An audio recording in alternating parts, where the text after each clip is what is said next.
O Japão do século XVI era um caldeirão de sangue e ambição.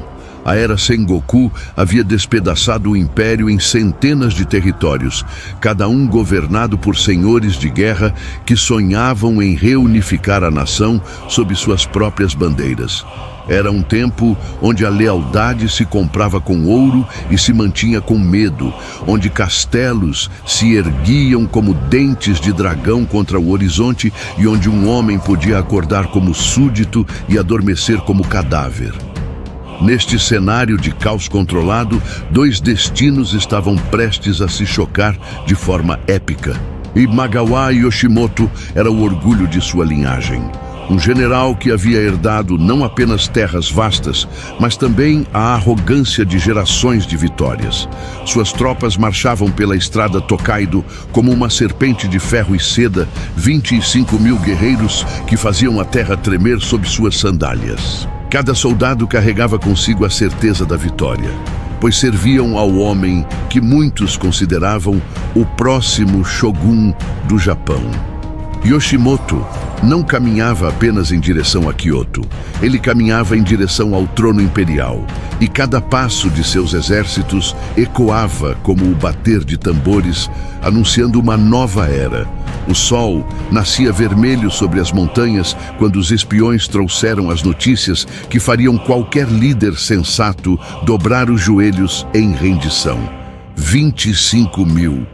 O número dançava na mente dos conselheiros de Nobunaga como uma sentença de morte. Em contraste, o jovem senhor de Owari dispunha de apenas 2.000 guerreiros, muitos deles ainda inexperientes. Outros tantos questionando se não seria mais sábio buscar refúgio nas montanhas até que a tempestade passasse. Os números eram cruéis na sua simplicidade. Para cada samurai de Nobunaga, havia mais de 12 inimigos esperando.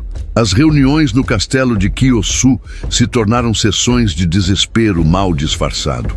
Conselheiros veteranos, homens que haviam servido ao pai de Nobunaga, sussurravam entre si que talvez fosse hora de negociar. Alguns sugeriam que uma rendição honrosa salvaria ao menos as vidas, mesmo que custasse as terras e a dignidade. Outros propunham uma retirada estratégica, uma fuga elegante que permitiria lutar outro dia quando as chances fossem menos impossíveis. Mas, enquanto estes homens sábios debatiam a melhor forma de sobreviver à derrota, Oda Nobunaga permanecia em silêncio, seus olhos fixos no mapa que mostrava a aproximação inexorável da morte. O jovem senhor tinha apenas 26 anos, mas já carregava o peso de expectativas frustradas e desconfianças sussurradas. Muitos o consideravam impulsivo demais, outros o viam como cruel demais, e alguns simplesmente acreditavam que lhe faltava a sabedoria necessária para governar em tempos tão perigosos. Nobunaga havia crescido escutando que era diferente dos outros líderes, que suas ideias eram radicais demais, que seus métodos questionavam tradições sagradas. Agora, diante da maior crise de sua vida, essas diferenças poderiam ser exatamente o que o salvaria ou o que o destruiria completamente. A notícia da marcha de Yoshimoto se espalhara como fogo na palha seca. Mercadores fechavam suas tendas e fugiam com suas famílias para o interior. Camponeses abandonavam suas colheitas para buscar refúgio em templos e cavernas. As estradas se enchiam de refugiados, carregando o pouco que conseguiam carregar. Suas faces marcadas pelo terror de quem sabia que os exércitos em marcha não faziam distinção entre combatentes e civis quando a fome de guerra os consumia. Era como se toda a província estivesse segurando a respiração, esperando que a tempestade de ferro e sangue passasse sem destruir tudo em seu caminho. Dentro do castelo, a tensão era palpável.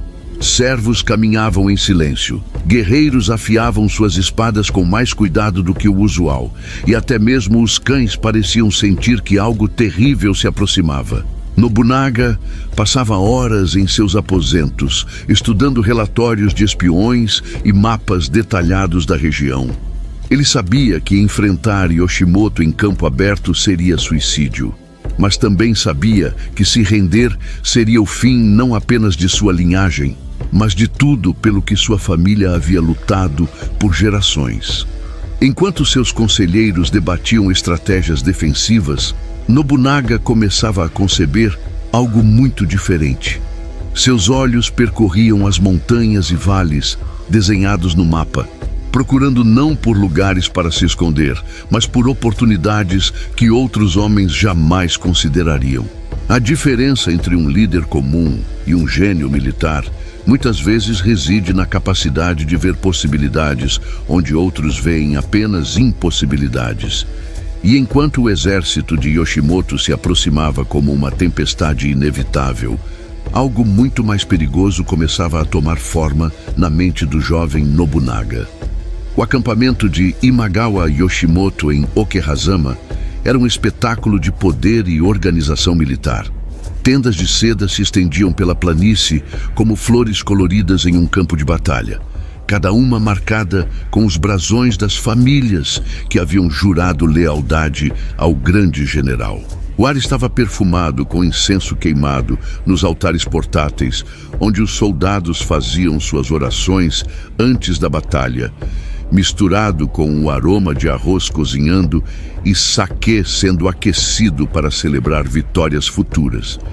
Era um exército que respirava confiança, desde os generais montados em seus cavalos de guerra até os soldados rasos que marchavam em formação perfeita.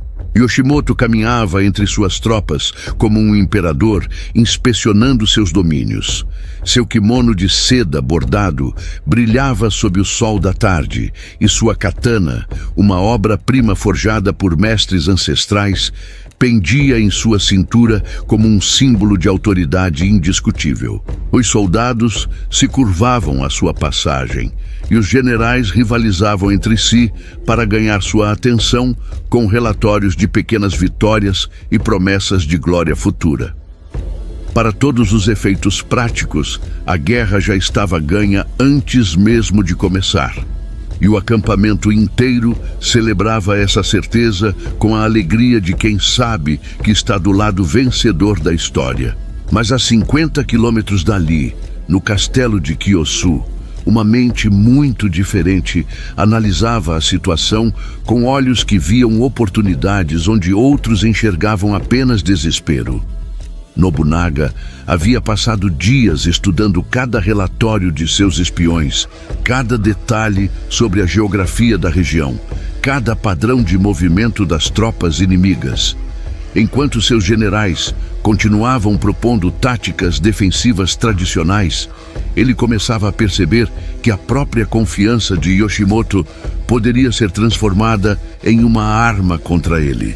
Os mapas espalhados sobre a mesa de guerra mostravam Okehazama não apenas como um local de acampamento, mas como uma armadilha natural esperando para ser ativada.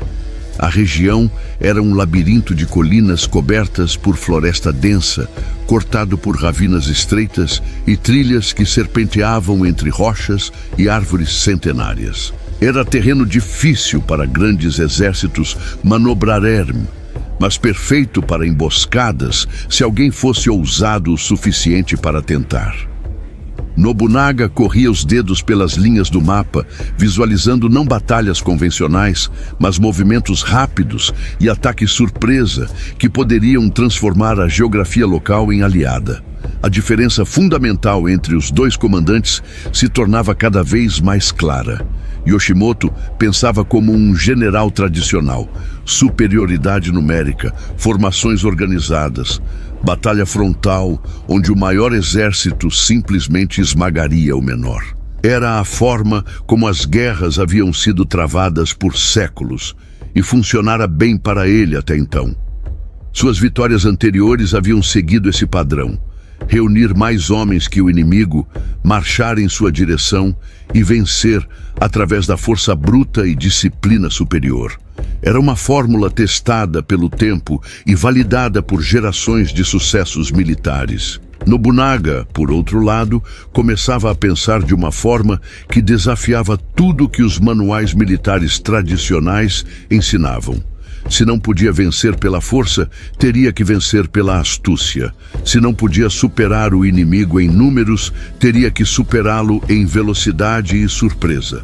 A batalha não seria ganha no campo aberto, onde Yoshimoto esperava travá-la, mas nas sombras das florestas e nos momentos de maior desatenção inimiga. Era um tipo de guerra que exigia não apenas coragem, mas também uma disposição para quebrar regras que haviam sido consideradas sagradas por gerações. Os espiões traziam relatórios regulares sobre a rotina do acampamento inimigo. Yoshimoto mantinha horários rígidos, inspeções matinais, conselhos de guerra ao meio-dia e celebrações vespertinas que se estendiam pela noite. Suas tropas seguiam padrões previsíveis, estabelecendo guardas em pontos óbvios e mantendo a disciplina relaxada de quem não espera ser atacado. Era a confiança de um exército que acreditava ter a vitória garantida, e cada detalhe dessa rotina se transformava em informação valiosa nas mãos de quem sabia como usá-la. Enquanto isso, no castelo de Kiyosu, Nobunaga começava a fazer preparativos que seus próprios generais consideravam incompreensíveis. Armas eram redistribuídas priorizando velocidade sobre proteção. Rotas de marcha eram planejadas através de trilhas que mapas oficiais nem sequer mostravam. Mais importante ainda, ele começava a falar com seus homens, não sobre sobrevivência ou retirada honrosa, mas sobre a possibilidade de uma vitória que todos os outros consideravam impossível. Era o tipo de liderança que ou inspirava seguidores fanáticos ou levava exércitos inteiros à destruição. E Nobunaga parecia determinado a descobrir qual seria o resultado. A distância entre os dois acampamentos diminuía a cada dia, mas a distância entre as duas mentalidades militares aumentava proporcionalmente. De um lado, um tigre confiante que se preparava para devorar uma presa aparentemente indefesa. Do outro, um rato que começava a perceber que às vezes o menor predador pode derrubar o maior, se conhecer exatamente onde morder e quando atacar. A lua crescente pendia sobre o castelo de Kiyosu, como uma lâmina curvada no céu noturno, quando Nobunaga decidiu que era hora de preparar seus homens para o impossível. O pátio principal do castelo foi transformado em um palco onde tradição e inovação se encontrariam de forma dramática. Tochas foram acesas em cada canto, criando um círculo de luz dançante que fazia as sombras dos guerreiros se moverem como espíritos ancestrais. O ar estava carregado de tensão e expectativa, pois todos sabiam que seu jovem senhor havia convocado uma cerimônia que definiria não apenas o destino da batalha vindoura, mas possivelmente o futuro de toda a província. Nobunaga emergiu de seus aposentos trajando uma armadura que era ao mesmo tempo magnífica e prática. O metal negro polido refletia a luz das tochas como água escura, e os detalhes em ouro pareciam capturar e concentrar cada flâmula que os tocava. Mas o que mais chamava a atenção era a expressão em seu rosto, uma mistura de determinação feroz e serenidade sobrenatural que fazia até os veteranos mais experientes sentirem um arrepio na espinha. Era a face de um homem que havia tomado uma decisão irrevogável e estava preparado para arcar com todas as consequências, independentemente de quão terríveis elas pudessem ser. O primeiro elemento do ritual foi o saquê, mas não servido da forma tradicional, em pequenas taças de porcelana. Nobunaga ordenou que jarros enormes fossem trazidos ao centro do pátio, e ele mesmo começou a beber diretamente de uma cuia de madeira, passando-a depois para seus generais e capitães. Cada gole era acompanhado por um brinde que ecoava pelo ar noturno, como um desafio aos próprios deuses, pela vitória ou pela morte gloriosa. O álcool não estava sendo usado para embotar os sentidos. mas para liberar coragens que a sobriedade poderia manter presas. Era um convite para que cada homem presente abandonasse suas inibições e abraçasse a loucura controlada que a batalha vindoura exigiria. Quando o saque começou a esquentar o sangue dos guerreiros, Nobunaga deu início à segunda parte da cerimônia. Tambores foram trazidos ao centro do círculo, não os pequenos tambores cerimoniais usados em rituais tradicionais, mas instrumentos de guerra enormes, cujo som podia ser ouvido a quilômetros de distância. O próprio Nobunaga pegou as baquetas e começou a tocar um ritmo que parecia emergir das profundezas da terra. Cada batida reverberava no peito dos soldados como um segundo coração, sincronizando os batimentos cardíacos de 2.000 homens em uma única pulsação coletiva de determinação e fúria controlada. A dança que se seguiu não era a performance elegante e codificada das cortes imperiais, mas algo muito mais primitivo e poderoso. Nobunaga se movia ao redor dos tambores com uma graça felina que lembrava mais um predador se preparando para o ataque do que um nobre executando passos tradicionais. Seus movimentos contavam uma história sem palavras. A aproximação do inimigo, a preparação para a emboscada, o momento do ataque e, finalmente, a vitória arrancada das garras da derrota impossível. Cada gesto era uma promessa. Cada giro, uma declaração de que o impossível estava prestes a se tornar realidade. Os soldados começaram a se juntar à dança, inicialmente hesitantes, mas logo com uma paixão que surpreendia até eles mesmos. Veteranos endurecidos por décadas de guerra se moviam ao lado de jovens que mal haviam empunhado suas primeiras espadas. Todos unidos pela música hipnótica dos tambores e pela visão de seu líder transformado em uma força da natureza diante de seus olhos. As hierarquias militares se dissolveram temporariamente enquanto samurais, ashigaru e até mesmo servos dançavam juntos em celebração, não de uma vitória já conquistada, mas de uma batalha que ainda sequer havia começado. O clímax da cerimônia chegou quando Nobunaga desembainhou sua katana e a ergueu em direção às estrelas. A lâmina captou a luz das tochas e pareceu incendiar-se, transformando-se em uma extensão das chamas que iluminavam o pátio. Sua voz ecoou sobre o som dos tambores e o murmúrio da multidão. Se os deuses decretaram nossa destruição, então mostraremos a eles como homens verdadeiros morrem. Se decretaram nossa vitória, então mostraremos a eles como heróis nascem. Mas não morreremos como covardes e não fugiremos como cães assustados. Vamos enfrentar nosso destino de cabeça erguida e com as armas em punho. A resposta foi um rugido coletivo que fez as pedras do castelo tremerem.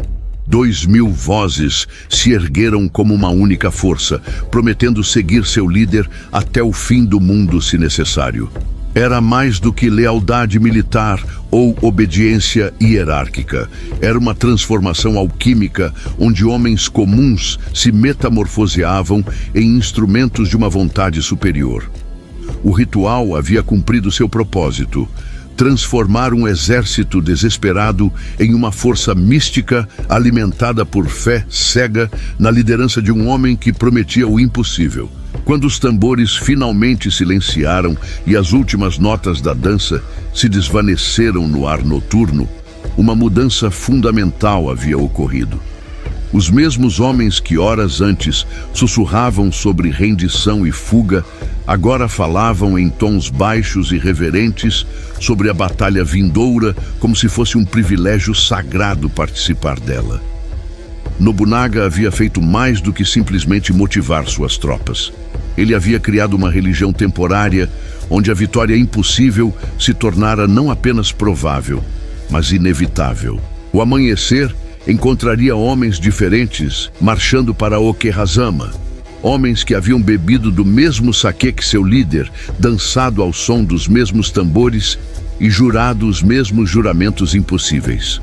O ritual da determinação estava completo, E agora restava apenas descobrir se a fé poderia de fato mover montanhas. O amanhecer de 16 de junho de 1560 nasceu claro e tranquilo, com o tipo de céu azul sem nuvens que prometia um dia perfeito para viagens ou para batalhas tradicionais travadas sob o sol. Mas Nobunaga, que havia passado a noite em vigília, estudando mapas e orações ancestrais, sentia algo diferente no ar. Havia uma eletricidade quase imperceptível, uma tensão atmosférica que fazia os cabelos na nuca se arrepiarem e que sugeria que os próprios céus estavam se preparando para algum tipo de intervenção divina.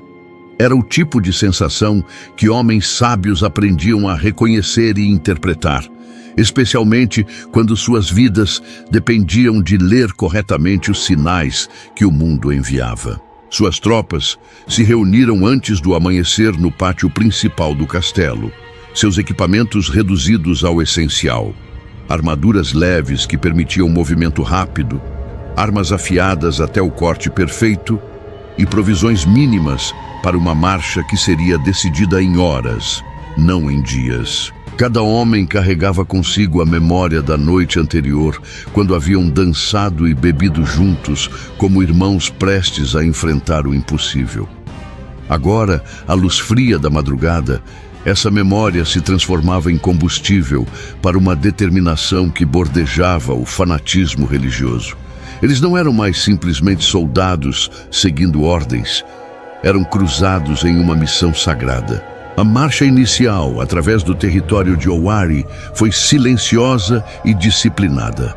Nobunaga havia escolhido rotas que evitavam estradas principais e aldeias, utilizando trilhas de caçadores e caminhos conhecidos apenas por contrabandistas e monges itinerantes. Cada passo era calculado para manter o elemento surpresa, cada parada planejada para evitar ser detectado pelos espiões que certamente Yoshimoto havia espalhado pela região.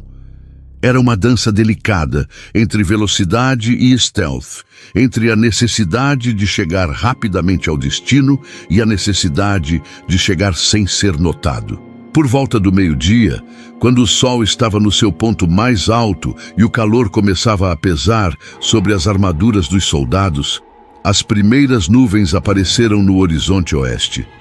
Inicialmente, eram apenas pequenas manchas brancas que poderiam facilmente ser ignoradas, mas Nobunaga as observava com uma atenção que intrigava seus generais. Ele havia desenvolvido ao longo dos anos uma sensibilidade quase sobrenatural para padrões climáticos, uma habilidade que considerava tão importante quanto o domínio da estratégia militar. O clima não era apenas um fator externo a ser considerado, era um aliado potencial que podia ser cortejado e utilizado por quem soubesse falar sua linguagem. Conforme a tarde avançava, as nuvens cresciam e escureciam com uma velocidade que surpreendia até os veteranos mais experientes.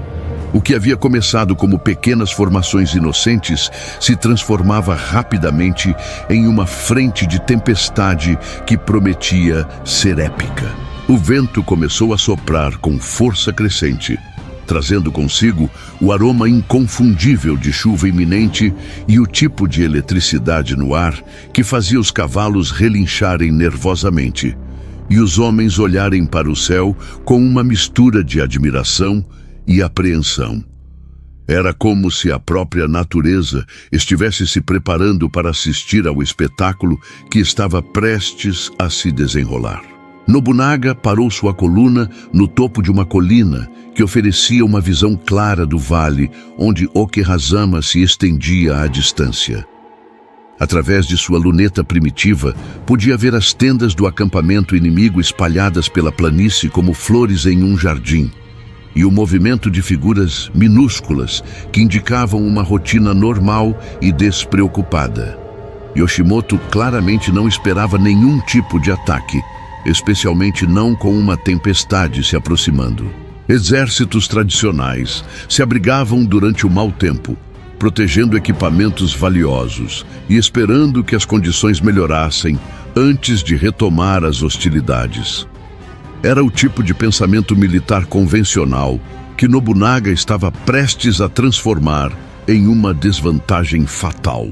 Os primeiros relâmpagos começaram a piscar no horizonte quando ele reuniu seus capitães para as instruções finais.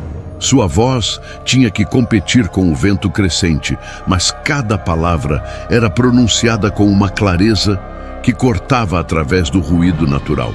Os deuses nos enviam um manto para cobrir nossa aproximação. Vamos usar cada raio como distração, cada trovão como cobertura para nossos movimentos. Quando estivermos tão perto que possam sentir nosso hálito, será tarde demais para eles reagirem. Era mais do que uma ordem militar. Era uma interpretação mística dos eventos que transformava uma tempestade natural em uma bênção divina. A chuva começou como gotas esparsas, que faziam pequenos círculos na poeira do chão, mas rapidamente se intensificou até se tornar uma cortina líquida que reduzia a visibilidade a poucos metros. Os soldados de Nobunaga haviam se preparado para isso, cobrindo suas armas com panos oleados e amarrando suas armaduras de forma a minimizar o ruído metálico que poderia denunciar sua posição. Cada homem se transformou em uma sombra silenciosa, se movendo através da paisagem encharcada, invisível para qualquer observador que não estivesse literalmente a poucos passos de distância. O trovão que ecoou através dos vales quando começaram sua descida final em direção ao acampamento inimigo foi interpretado por Nobunaga como a aprovação final dos céus. Era o tipo de som que fazia homens se encolherem em suas tendas e fechar os olhos, esperando que a tempestade passasse rapidamente. Ninguém em sã consciência atacaria durante uma tempestade como aquela. E essa certeza se tornaria a arma mais poderosa no arsenal de Nobunaga. Ele havia transformado o impossível em inevitável, e agora os próprios elementos conspirariam para garantir que sua loucura calculada se transformasse na vitória mais improvável da história militar japonesa. Dentro do acampamento de Imagawa Yoshimoto, a tempestade que se abatia sobre Okehazama era vista não como uma ameaça, mas como uma inconveniência menor que apenas adiaria por algumas horas a marcha triunfal em direção a Kyoto. As tendas impermeáveis importadas da China mantinham o interior seco e confortável, enquanto braseiros de bronze aqueciam o ar e criavam uma atmosfera acolhedora que contrastava dramaticamente com o caos climático do lado de fora. Era exatamente o tipo de ambiente que encorajava a complacência, onde homens poderosos se sentiam seguros o suficiente para baixar a guarda e celebrar vitórias que consideravam inevitáveis. A tenda principal de Yoshimoto havia sido transformada em um salão de banquetes improvisado, decorado com tapetes de seda e iluminado por lanternas de papel que projetavam sombras dançantes nas paredes de tecido. O general supremo estava reclinado em almofadas bordadas, cercado por seus tenentes mais confiáveis e por alguns dos vassalos mais importantes que haviam se juntado à sua causa. A mesa baixa diante deles estava carregada com iguarias que normalmente só seriam servidas em palácios imperiais.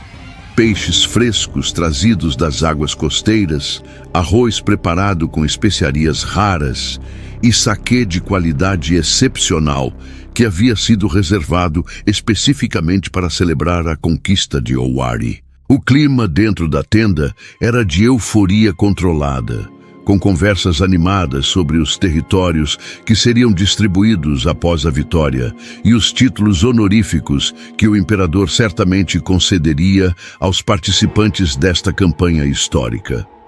Yoshimoto gesticulava amplamente enquanto descrevia seus planos para a nova ordem que estabeleceria. Suas palavras lubrificadas pelo saquê premium e sua confiança alimentada pelos relatórios de espiões que confirmavam que Nobunaga permanecia entrincheirado em Kyosu, aparentemente paralisado pelo terror diante da aproximação de forças tão superiores. Os generais rivalizavam entre si na apresentação de planos cada vez mais grandiosos para a fase seguinte da campanha. Um sugeria que, após a conquista de Owari, deveriam marchar imediatamente sobre Mino para consolidar todo o centro do Japão. Outro propunha uma aliança estratégica com os monges guerreiros de Mount Hiei para garantir apoio religioso à nova dinastia que certamente emergiria da vitória. Um terceiro, já visivelmente afetado pelo álcool, declarava que nem mesmo os clãs poderosos de Kyushu ousariam resistir quando vissem a facilidade com que o famoso Oda Nobunaga havia sido esmagado como um inseto irritante. A música tradicional tocada por menestréis, contratados especificamente para a ocasião, criava uma trilha sonora adequada para o que todos percebiam como um momento histórico. As melodias elegantes se misturavam com o som da chuva batendo no teto da tenda, criando uma sinfonia que parecia celebrar não apenas a vitória iminente, mas a própria inevitabilidade do destino que aguardava o exército de Imagawa. Era o tipo de ambiente onde grandes homens se sentiam ainda maiores, onde sucessos passados se transformavam automaticamente em garantias de triunfos futuros. Fora da tenda principal, o resto do acampamento havia adotado uma atmosfera similar de celebração antecipada. Soldados se abrigavam em grupos ao redor de fogueiras protegidas por toldos improvisados, passando garrafas de saquê barato e contando histórias de batalhas anteriores onde haviam servido sob as bandeiras vitoriosas de Yoshimoto. As guardas continuavam em seus postos, mas com a postura relaxada de homens que não esperavam nenhum tipo de ação. Especialmente não durante uma tempestade que desencorajaria qualquer movimento militar sensato. Era exatamente o tipo de disciplina relaxada que emergia quando os soldados tinham certeza de que o inimigo estava completamente subjugado. Os próprios oficiais de Yoshimoto haviam sido contaminados pela atmosfera de confiança excessiva. Reuniões de planejamento militar se transformaram em sessões de bebida, onde estratégias eram discutidas de forma casual, como se fossem exercícios teóricos em vez de preparativos para batalhas reais. Mapas eram examinados superficialmente, relatórios de reconhecimento eram aceitos sem questionamento, e as poucas vozes que sugeriam precauções adicionais eram silenciadas com piadas sobre paranoia desnecessária. Era o tipo de ambiente onde a competência militar podia ser facilmente corroída pela arrogância coletiva. A ironia da situação era que o próprio sucesso passado de Yoshimoto havia se tornado sua maior vulnerabilidade. Suas vitórias anteriores haviam sido conquistadas através de planejamento meticuloso e execução disciplinada, mas o padrão repetitivo desses triunfos havia criado uma sensação de invencibilidade que obscurecia a necessidade de vigilância constante. Cada batalha vencida se tornara evidência de que sua abordagem militar era infalível. Cada inimigo derrotado confirmava sua superioridade estratégica, e cada território conquistado validava sua crença de que estava destinado a unificar o Japão sob sua liderança. Enquanto isso, do lado de fora das tendas aquecidas e iluminadas, a tempestade continuava a intensificar-se, criando uma cortina natural que tornava impossível ver além de alguns metros de distância. O som dos trovões mascarava qualquer ruído que pudesse indicar movimento hostil, e a chuva torrencial transformava o terreno em uma pasta enlameada que desencorajaria qualquer comandante sensato de tentar manobras militares complexas. Era exatamente o tipo de condições que faziam generais experientes se sentirem completamente seguros, protegidos não apenas por suas próprias forças, mas pela própria natureza, que parecia conspirar para manter inimigos potenciais longe de seu acampamento. O banquete continuou até altas horas da noite, com Yoshimoto e seus oficiais celebrando não apenas as vitórias do passado, mas também os triunfos do futuro que consideravam garantidos. Era uma celebração da arrogância humana em sua forma mais pura, onde homens poderosos se convenciam de que haviam transcendido os caprichos do destino e conquistado o direito de moldar o futuro de acordo com suas vontades. Mas do outro lado da cortina de chuva, uma força muito diferente se aproximava silenciosamente, alimentada não pela confiança na vitória certa, mas pela determinação desesperada de transformar o impossível em realidade. A aproximação final através da tempestade foi uma obra-prima de coordenação militar executada em condições que teriam desencorajado qualquer comandante convencional. Nobunaga e seus 2.000 guerreiros se moviam através da paisagem encharcada como espíritos vingativos, cada passo calculado para evitar produzir qualquer som que pudesse denunciar sua presença. A lama sugava suas sandálias a cada movimento, mas eles haviam treinado para isso, desenvolvendo uma forma de caminhar que distribuía o peso de forma a minimizar tanto o ruído quanto o risco de escorregar no terreno traiçoeiro. As primeiras tendas do acampamento inimigo apareceram através da cortina de chuva como fantasmas materializando-se na névoa. Nobunaga fez um sinal silencioso com a mão, e toda a sua força se espalhou em formação de ataque. Cada grupo sabendo exatamente qual seção do acampamento era sua responsabilidade. Não havia necessidade de ordens gritadas ou sinais de corneta. Cada homem havia memorizado seu papel na sinfonia de destruição que estava prestes a começar. Era o resultado de anos de treinamento combinado com a intensidade mística da cerimônia da noite anterior, criando uma máquina de guerra que funcionava através de intuição compartilhada mais do que através de comando hierárquico. O primeiro ataque começou simultaneamente em 3 pontos diferentes do perímetro do acampamento. Guerreiros de Nobunaga emergiram da tempestade como demônios materializando-se do próprio inferno. Suas katanas já desembainhadas e suas faces cobertas por máscaras de guerra que os tornavam irreconhecíveis na escuridão. O elemento surpresa foi tão completo que os primeiros soldados de Yoshimoto foram cortados antes mesmo de compreenderem que estavam sob ataque. Gritos de alarme se misturaram com o som dos trovões, criando uma cacofonia de terror que se espalhou pelo acampamento como fogo em palha seca. As tendas começaram a pegar fogo quase imediatamente, não por acidente, mas como parte deliberada da estratégia de Nobunaga. Seus homens carregavam tochas embebidas em óleo que haviam sido protegidas da chuva durante toda a marcha, e agora essas chamas se tornavam armas psicológicas tão importantes quanto as lâminas afiadas.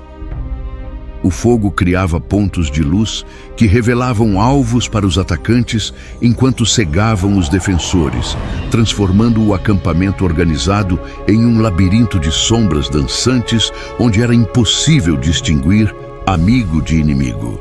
O caos se espalhou com uma velocidade que surpreendeu até mesmo Nobunaga. Soldados de Yoshimoto saíam de suas tendas em vários estágios de vestimenta e sobriedade. Alguns ainda carregando taças de saquê, outros tentando desesperadamente encontrar suas armas em meio ao pânico generalizado.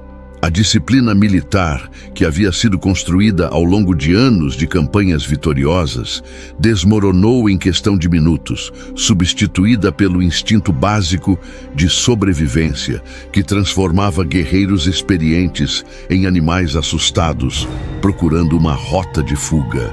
A tenda principal de Yoshimoto se tornou o epicentro de uma batalha particularmente feroz.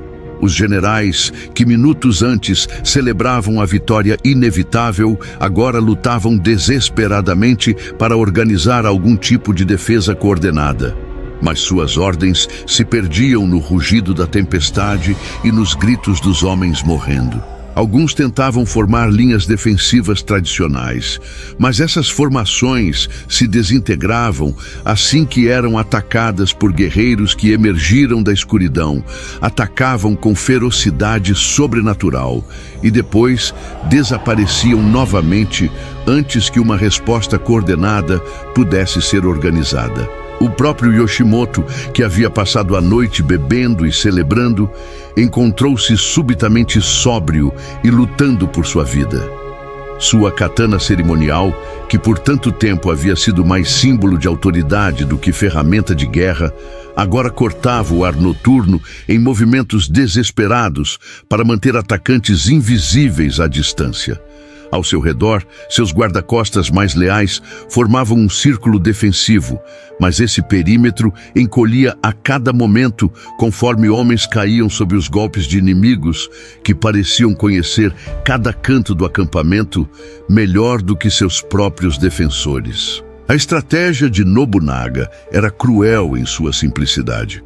Atacar simultaneamente de múltiplas direções para impedir qualquer tentativa de reagrupamento, usar o fogo para criar confusão visual e aproveitar o conhecimento superior do terreno para manter a iniciativa durante toda a batalha. Era o oposto de tudo que os manuais militares tradicionais ensinavam sobre como exércitos menores deveriam enfrentar forças superiores, mas funcionava precisamente porque ninguém esperava que alguém fosse louco o suficiente para tentar algo tão arriscado. Os cavalos do acampamento, assustados pelo fogo e pelo barulho, quebraram suas amarras e começaram a correr desenfreadamente entre as tendas, criando ainda mais caos e atropelando soldados que tentavam se organizar para a defesa. Era como se a própria natureza tivesse se aliado aos atacantes, transformando cada elemento do ambiente em uma arma contra os defensores. A chuva, que deveria ter protegido o acampamento agora, dificultava a visibilidade dos defensores. O vento espalhava as chamas mais rapidamente e a lama tornava impossível para os soldados de Yoshimoto manterem posições defensivas estáveis. Em menos de uma hora, o que havia sido um acampamento militar, organizado e confiante, se transformou em um campo de batalha apocalíptico, onde a única lei era a sobrevivência do mais forte. Nobunaga havia transformado a arrogância de seu inimigo em combustível para uma vitória que desafiava todas as probabilidades matemáticas e contradições todas as expectativas estratégicas. A emboscada não era apenas um sucesso militar, era uma demonstração de que a guerra podia ser uma forma de arte quando praticada por um gênio disposto a reescrever todas as regras. O centro do acampamento havia se tornado um inferno terrestre, onde o fogo das tendas queimando se misturava com o reflexo das lâminas ensanguentadas, criando um espetáculo que parecia emergir diretamente dos pesadelos mais profundos dos antigos pergaminhos de guerra. Imagawa Yoshimoto se encontrava no olho desta tempestade de destruição, cercado pelos últimos de seus guarda-costas leais, que formavam um círculo cada vez menor ao redor de sua tenda principal. O general, que horas antes planejava sua entrada triunfal em Kyoto, agora lutava desesperadamente pela própria vida. Sua armadura cerimonial manchada de lama e sangue, sua respiração formando nuvens de vapor no ar frio da madrugada. A realização da magnitude do desastre havia chegado até ele em ondas sucessivas de horror. Primeiro, os gritos distantes que poderiam ter sido confundidos com celebrações barulhentas. Depois, o brilho alaranjado das chamas que inicialmente parecia vir de fogueiras de acampamento. Finalmente, a verdade inescapável quando seus próprios homens começaram a correr em sua direção, alguns feridos, outros simplesmente aterrorizados, todos trazendo a mesma mensagem impossível. Eles estavam sob ataque. O acampamento estava sendo destruído, e o inimigo que deveria estar acuado em Kiyosu havia de alguma forma aparecido como um demônio no meio da tempestade. Yoshimoto tentou manter a compostura de um comandante experiente, gritando ordens para reagrupamento e contra-ataque. Mas suas palavras se perdiam no caos generalizado. Seus generais mais próximos haviam desaparecido na confusão, alguns provavelmente mortos, outros possivelmente fugindo para salvar suas próprias vidas. A cadeia de comando que havia funcionado perfeitamente durante décadas de campanhas vitoriosas se desintegrou em questão de minutos, deixando-o isolado no centro de uma batalha que não compreendia e não podia controlar. Os atacantes pareciam conhecer exatamente onde ele estava, movendo-se através do acampamento em chamas com uma precisão que sugeria planejamento meticuloso e reconhecimento detalhado. Não eram os ataques caóticos de bandidos oportunistas, mas os movimentos coordenados de uma força militar que havia estudado cada aspecto do terreno e da disposição das tropas. Yoshimoto começou a perceber que havia sido superado não apenas em audácia, mas em inteligência militar por um inimigo que havia transformado sua própria confiança excessiva em uma armadilha mortal. A última linha de defesa ao redor de sua tenda consistia em apenas uma dúzia de samurais veteranos, homens que haviam servido sua família por gerações e que prefeririam morrer a abandonar seu senhor no momento de maior necessidade. Eles lutavam com o desespero de homens que sabiam que estavam enfrentando seus últimos momentos, em cada movimento de suas katanas, sendo uma declaração de lealdade que transcendia as considerações táticas. Mas mesmo a coragem mais pura tinha limites quando confrontada com inimigos que atacavam de todas as direções simultaneamente, aparecendo e desaparecendo na fumaça e na chuva como espíritos vingativos. Foi Mori Shinsuke e Hattori Koreita, dois dos guerreiros de Nobunaga que conseguiram penetrar o círculo final de proteção.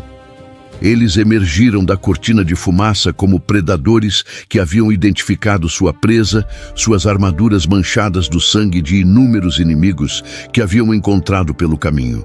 Yoshimoto os viu aproximar-se e compreendeu que havia chegado o momento final, não apenas de sua vida, mas de todos os sonhos grandiosos que havia alimentado sobre unificar o Japão sob sua liderança. O confronto final durou apenas alguns minutos, mas cada segundo parecia se esticar indefinidamente.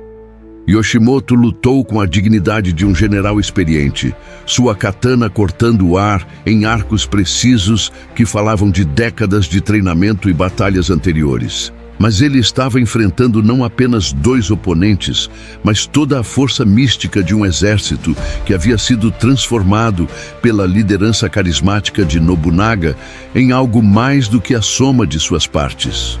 Cada golpe que desferiu era bloqueado. Cada movimento defensivo era antecipado.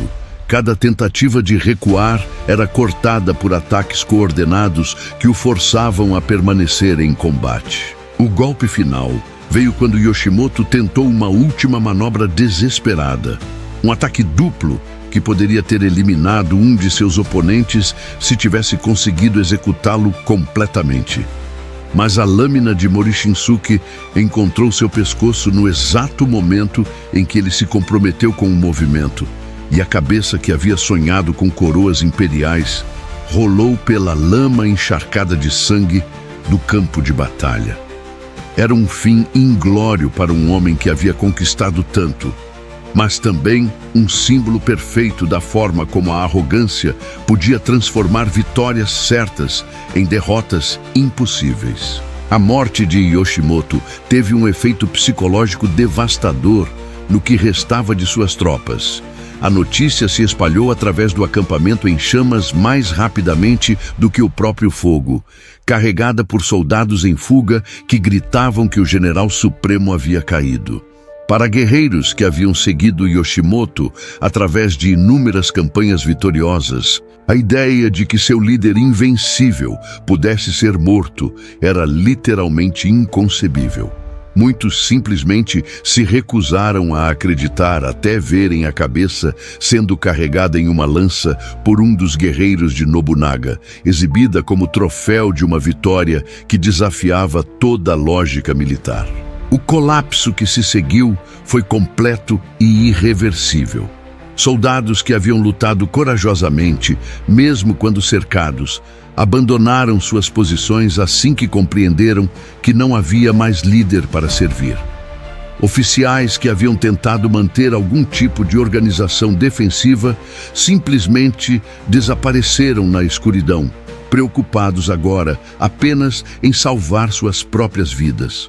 O exército que havia marchado para Okehazama como uma força irresistível se desintegrou em uma multidão de fugitivos aterrorizados, cada homem correndo na direção que acreditava oferecer a melhor chance de sobrevivência. Nobunaga emergiu da fumaça e das chamas como uma figura mítica, sua armadura brilhando à luz do fogo, a cabeça de Yoshimoto sendo apresentada diante dele como prova de que o impossível havia se tornado realidade.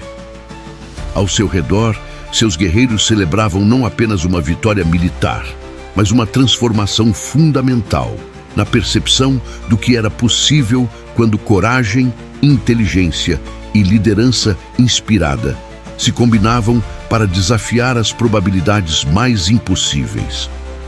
A Batalha de Okehazama havia terminado, mas a lenda que nasceria dela estava apenas começando. O amanhecer que se seguiu à Batalha de Okehazama revelou um campo de batalha que parecia ter sido tocado pelos próprios deuses da guerra.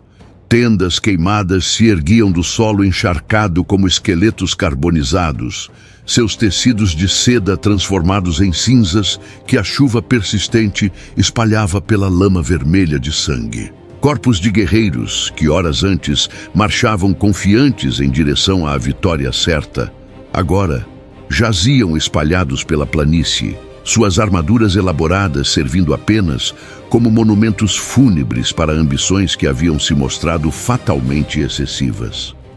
Era um cenário que falaria por si só sobre o poder transformador de uma única noite, quando o impossível havia se materializado através da vontade inflexível de um homem disposto a apostar tudo em uma jogada que nenhum comandante sensato jamais tentaria. Oda Nobunaga caminhava através deste campo de devastação não como um vencedor comum, mas como uma força da natureza que havia assumido forma humana. Seus 2.000 guerreiros o seguiam com o tipo de reverência normalmente reservada para divindades. Suas faces ainda manchadas com o sangue da batalha, seus olhos brilhando com a intensidade de homens que haviam participado de um milagre militar. Eles não eram mais simplesmente soldados. Haviam se transformado em discípulos de uma nova forma de fazer guerra, testemunhas de uma vitória que reescrevera todas as regras sobre o que pequenos exércitos poderiam conquistar quando liderados por um gênio disposto a desafiar os próprios céus. A cabeça de Imagawa Yoshimoto, preservada e exibida como troféu supremo da vitória, representava muito mais do que a morte de um inimigo. Era o símbolo físico da morte de uma era inteira, o fim de um tipo de guerra baseado em superioridade numérica e táticas tradicionais, e o nascimento de algo completamente novo. Yoshimoto havia representado o establishment militar japonês em sua forma mais pura, poderoso, confiante, seguindo métodos testados pelo tempo. Sua derrota não era apenas uma vitória tática, mas uma revolução filosófica que provava que inovação e audácia poderiam superar tradição e recursos superiores. As notícias da batalha se espalharam através do Japão, com uma velocidade que surpreendeu até mesmo os mensageiros mais rápidos. Cada aldeia, cada castelo, cada templo recebeu relatos da vitória impossível com uma mistura de incredulidade e terror. 2.000 homens haviam derrotado 25.000 e um líder local, relativamente desconhecido, havia eliminado um dos generais mais respeitados do país. Um exército que deveria ter sido aniquilado, havia, em vez disso, aniquilado seus supostos conquistadores. Era o tipo de história que normalmente pertencia a lendas antigas, não a eventos contemporâneos, mas as evidências eram inegáveis demais para serem ignoradas. Os outros senhores de guerra do período Sengoku receberam as notícias com reações que variavam desde admiração respeitosa até terror absoluto. Aqueles que haviam subestimado Nobunaga como um jovem impulsivo e inexperiente foram forçados a reconsiderar completamente suas avaliações. Outros, que haviam planejado alianças com Yoshimoto baseadas na certeza de sua vitória, agora enfrentavam a necessidade de repensar fundamentalmente suas estratégias políticas e militares. O equilíbrio de poder em todo o Japão Central havia mudado da noite para o dia, e ninguém estava completamente certo de como navegar nesta nova realidade. Mas talvez a transformação mais profunda tivesse ocorrido no próprio Nobunaga.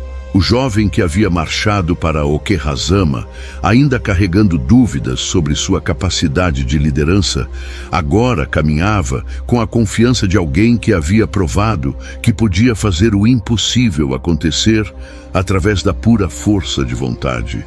Seus olhos, que antes refletiam a incerteza de um homem tentando viver de acordo com as expectativas de outros, agora brilhavam com a certeza interior de quem havia descoberto seu verdadeiro destino.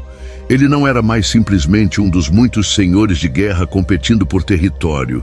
Era algo completamente novo, um tipo de líder que o Japão nunca havia visto antes. Esta transformação se refletia em todos os aspectos de seu comportamento. Suas ordens eram dadas com uma autoridade que fazia veteranos experientes obedecerem sem questionar.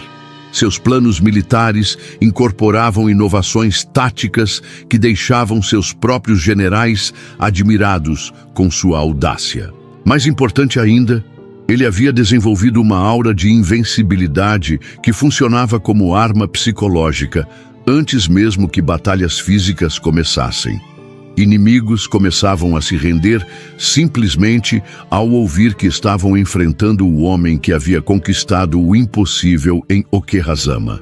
A vitória também havia validado sua abordagem não convencional à guerra e à liderança.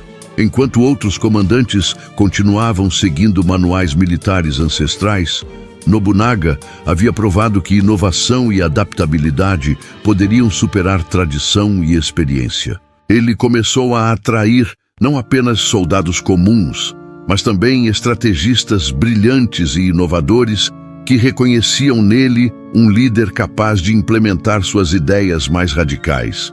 Era o início da formação de um círculo interno de conselheiros e generais que compartilhavam sua visão revolucionária sobre como o Japão deveria ser conquistado e governado. Os meses que se seguiram à batalha viram uma expansão sistemática e implacável do poder de Nobunaga. Cada nova conquista era planejada e executada com a mesma combinação de inteligência estratégica e audácia tática que havia caracterizado Okehazama. Castelos que haviam resistido a cercos por décadas caíam em questão de semanas. Alianças que haviam parecido sólidas por gerações se desfaziam quando confrontadas com a nova realidade do poder militar de Nobunaga. Era como se a vitória em Okehazama tivesse liberado uma força que agora se movia através do Japão, transformando tudo que tocava. Mas talvez o legado mais duradouro da batalha não fosse territorial ou político, mas psicológico. Nobunaga havia provado que as limitações que os homens aceitavam como absolutas eram frequentemente apenas construções mentais que poderiam ser superadas por quem tivesse coragem suficiente para desafiá-las. Okehazama não foi apenas uma vitória militar. Foi uma demonstração de que a realidade podia ser dobrada à vontade daqueles que se recusavam a aceitar o impossível como resposta final. Anos depois, quando historiadores tentariam explicar como um homem havia conseguido conquistar e unificar um país inteiro, eles sempre voltariam àquela noite tempestuosa em Okehazama. Foi lá que Oda Nobunaga, o jovem líder local subestimado por todos, morreu simbolicamente. E foi lá que nasceu o Demon Lord, o conquistador implacável que reescreveria a história japonesa através da pura força de uma vontade que se recusava a reconhecer limitações. A batalha durou apenas algumas horas, mas suas consequências ecoariam através dos séculos, como prova de que, às vezes, um único momento de audácia suprema pode mudar o destino de nações inteiras. Se você gostou dessa história, se inscreva no canal, curta e deixe seu comentário. Esse é o canal Imperadores. Até a próxima!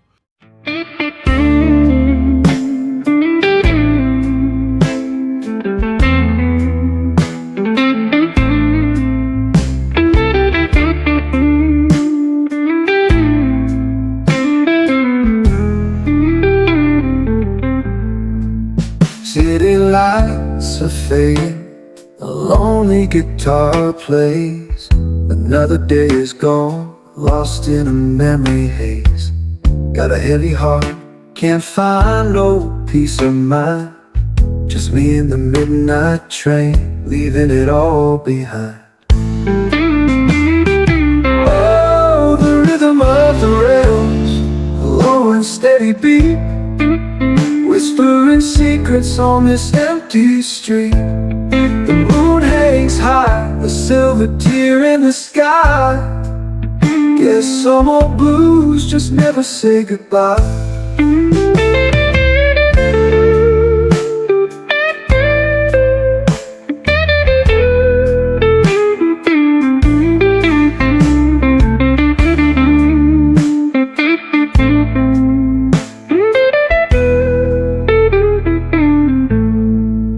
Used to walk these sidewalks, holding on to your hand. Now it's just a ghost story in this tired